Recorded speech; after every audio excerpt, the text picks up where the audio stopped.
Stillwater's silence. The town of Stillwater. Peaceful. Quiet. Too quiet. A shroud of silence had fallen, smothering the laughter and chatter. It started subtly. A word forgotten. A name unspoken. Then, the silence spread like a virus. People stopped speaking. Their voices, stolen, replaced by a silent scream in their dreams. A chilling, soundless terror that woke them, drenched in sweat. Fear became the town's new language. The doctor was baffled. The therapist speechless. No one knew what was happening. The town held its breath, waiting, dreading the next victim. Sarah Collins, seeker of truth. A relentless investigator, driven by an insatiable curiosity and a deep sense of justice. I felt a chill crawl down my spine, a sensation that was both familiar and unsettling. The silence was unnerving. It felt heavy, oppressive, as if the very air was thick with secrets waiting to be uncovered. It whispered of something sinister lurking beneath the surface, a hidden truth that demanded to be revealed. I had to find the source. The urgency was palpable, driving me forward despite the fear. This wasn't just a story. It was a cry for help, a desperate plea that echoed in the darkness. I started my investigation, interviewing the townsfolk, delving into local history, searching for any clue to break the silence. Each piece of information was a step closer to the truth. The townspeople were terrified. Their eyes, wide with fear, spoke volumes in the silence, revealing more than words ever could. Each interview was a struggle, a battle against the suffocating silence. But I pressed on, determined to uncover the truth. I could feel it. The truth was close. The pieces were starting to fit together. But the closer I got, the more I felt a darkness closing in, a looming presence that threatened to engulf everything. Whispers in the dark. Days turned into weeks. The silence deepened, enveloping the town in an unsettling stillness that seemed to grow heavier with each passing day. My investigation led me to the town's archives, to dusty tomes and forgotten legends. The air was thick with the scent of aged paper and the weight of untold stories. I discovered a name, Silas Blackwood, a name that seemed to echo through the annals of the town's dark history. A recluse who lived on the outskirts of town, rumoured to practice dark magic. His presence was a shadow that loomed over the town's past. He was blamed for a similar affliction a century ago. The townsfolk's fear and anger had turned into a fervent witch hunt. The townsfolk drove him out, but not before he cursed them, promising to return and steal their voices forever.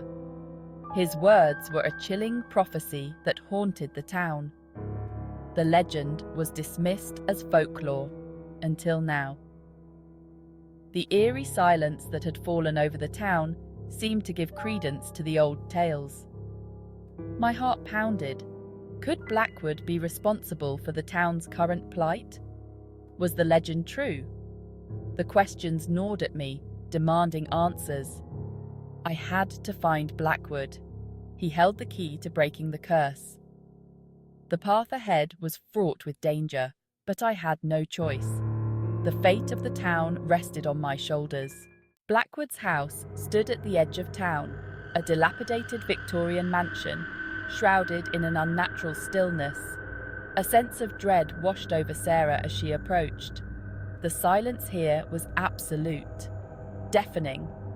Inside, the air was thick with malice. Shadows danced in the flickering candlelight.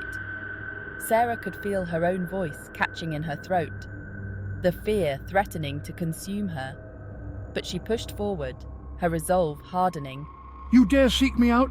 You cannot stop what has begun? He lunged at Sarah, his hands outstretched, tendrils of darkness reaching for her throat. But Sarah was ready. She remembered a passage from the book, a counter curse, a way to break Blackwood's hold. The words tumbled out of her mouth, ancient and powerful. The air crackled with energy. Blackwood screamed, a sound full of rage and pain, as the power of the curse turned on him. Their fear sustains me. Their silence empowers me. I cannot be stopped. You will break the curse, Blackwood. You will give them back their voices. Light flooded the house as Blackwood vanished, his scream echoing into the night. The eerie silence that followed was almost deafening, a stark contrast to the chaos that had just unfolded. The darkness seemed to swallow the light, leaving an unsettling calm in its wake. The silence lifted. Sarah emerged from the house, blinking in the sudden light, her eyes, adjusting to the brightness, reflected a mixture of relief and lingering fear. The horror that had gripped her heart was slowly fading, but the memories were still fresh, etched deeply into her mind. The town was still quiet, but the oppressive silence was gone. The air felt lighter, as if a heavy burden had been lifted. Yet the stillness carried a new weight, a silent acknowledgement of the ordeal they had all endured. The next day, whispers began. Then, hesitant words. Conversations that had been stifled by fear slowly resurfaced. People began to share their experiences, their voices trembling with the remnants of terror. Slowly the town found its voice again. The nightmare was over. Or was it? The sense of normalcy was returning, but the shadows of the past lingered at the edges of their consciousness, a constant reminder of what had transpired. A shadow of unease remained. It was as if the town itself was holding its breath, waiting for the other shoe to drop. The fear had not completely dissipated.